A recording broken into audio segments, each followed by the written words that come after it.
I'm passionate about people and I'm passionate about property.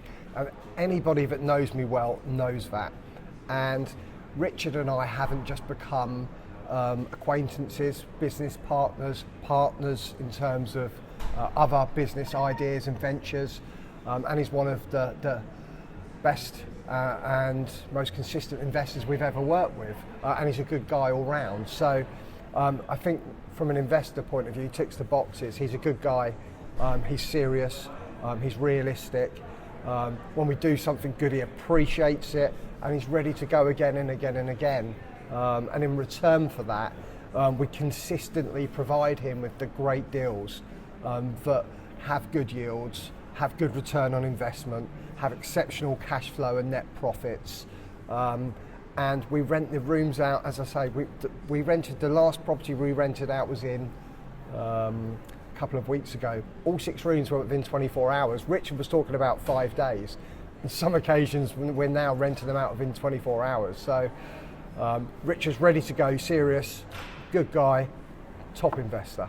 And in terms of you, Richard, obviously you talk about Venco being the first property. Yep. At what stage did you understand that it would be a good idea to go again and to get the second one on board? Immediately, to be honest. Back in, I think this must have been 2014, so it was 10, maybe even 2013, 10, 11 years ago.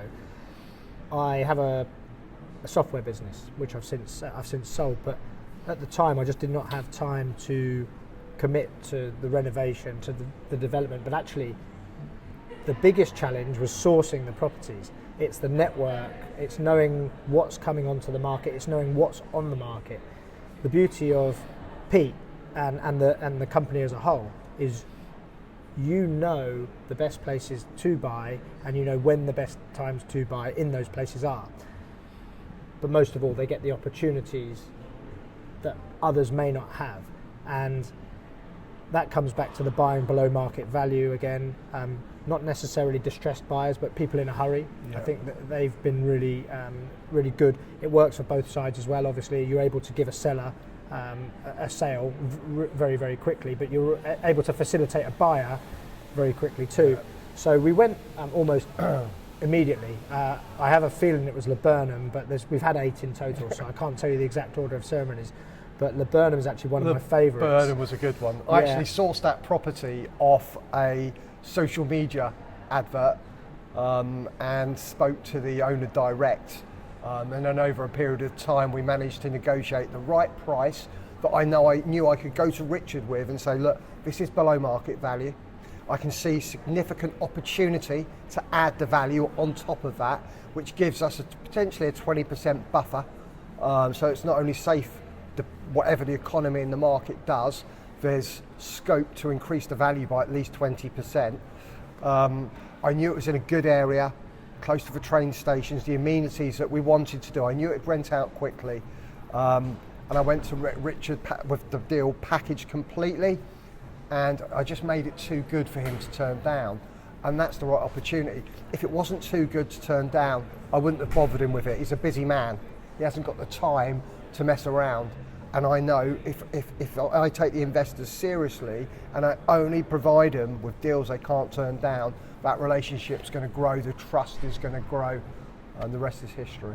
So it sounds like Richard took one of your most popular offerings in the hands-off investing service. Can you talk to me a little bit about the other products and services that you offer? Yeah, of course. Richard's not just a HMO investor, he's an investor and he's a property investor. Richard had a portfolio of other types and styles of investments like buy-to-lets, whether that be apartments or houses, student HMOs. And what we did is we did a portfolio review where we looked at his whole portfolio, and this is very popular now. The buy-to-let market, investing market is dead. It's been dead for some time. It's not going to be coming back to life anytime soon. So you've got to learn to adapt. You could sell your portfolio, but in a market like we're in now, you don't want to because you'll lose money. So Richard and I sat down and thought, right, how can we maximise the return of this portfolio and be creative? And credit to Richard for being open-minded enough to do that. And we looked at some of the buy-to-lets which we could turn into 4 and 5 bedroom HMOs. We looked at some of the student accommodation and refreshing the house and making it fit and furnishing it fit for professionals and increasing the income by over 30, on some occasions up to 40%. So we changed his portfolio around and we've got it working for him again. And this is something we're doing and is very popular at the moment, because a lot of people have spent their years saving money, putting it into a buy-to-let portfolio, with interest rates rising, with Section 24 and it harder to claim some of your money back. It's really difficult to make those numbers work.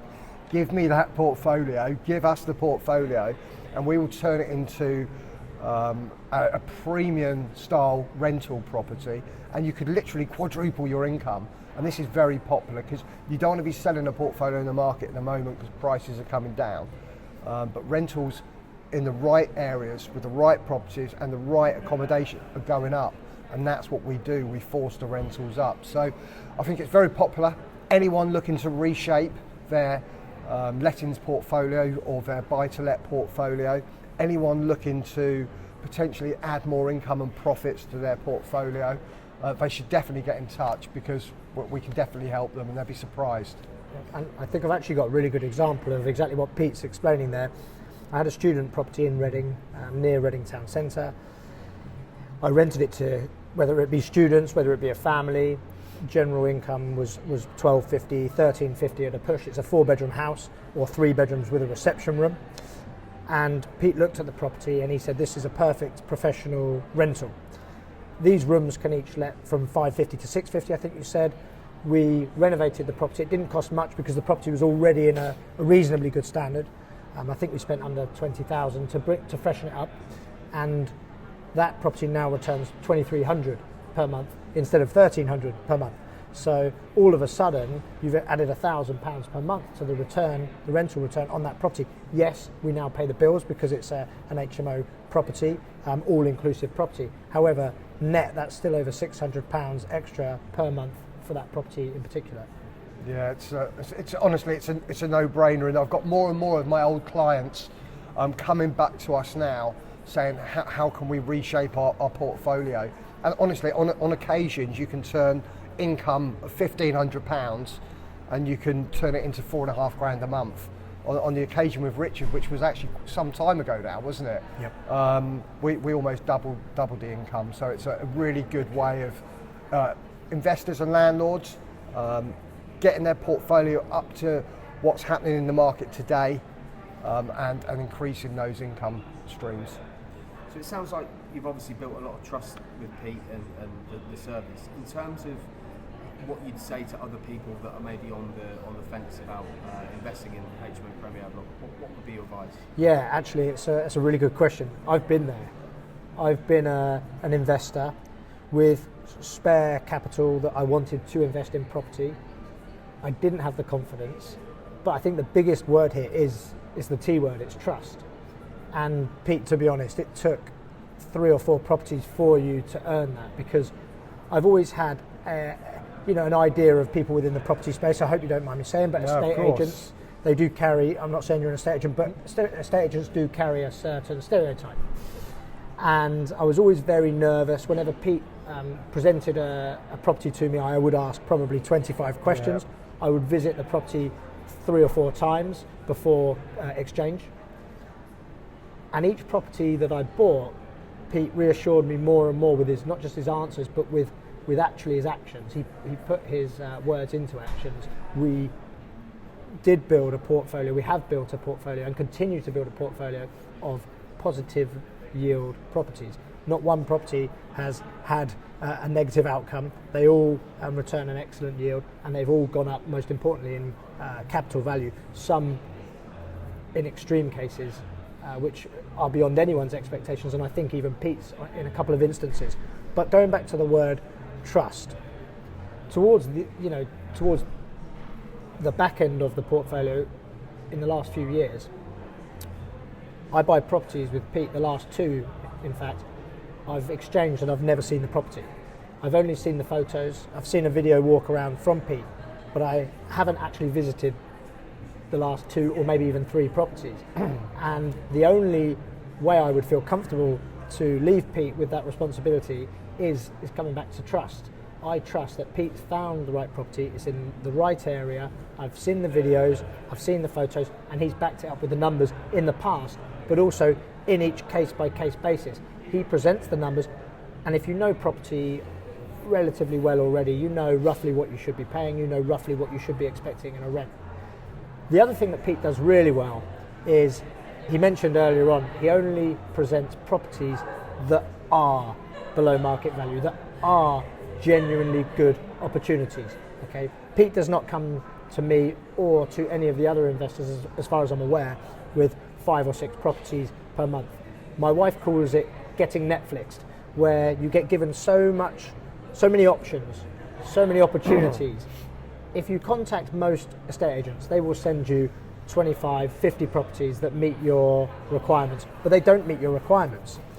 Pete goes out there, it's a bespoke service, it's a sourcing service. He finds properties that meet not just your budget, but maybe your expectations. He will find them below market value, and he will approach you probably with 1 a month if you're lucky.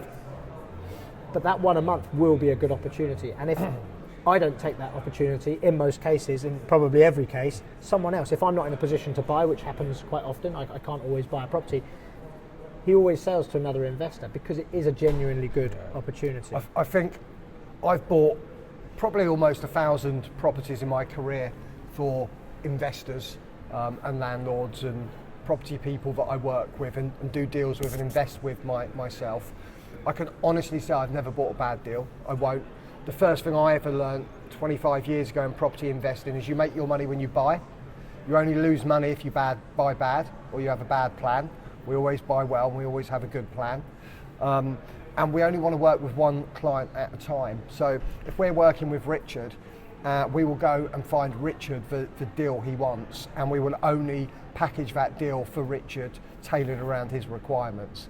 If Richard says, look, no, I'm not ready, it's not the right time, then we'll work with another investor, so we'll have a waiting list. And then we will only work with that investor until we've done the deal and we're moving forward. And that's really important because a lot of the time when you work with portfolio builders who do source, or any company where sourcing is part of the process, they will email 10, 15, maybe even 100 investors, play you off on one another, and it's just appalling. And that's why sourcing generally has a bad name.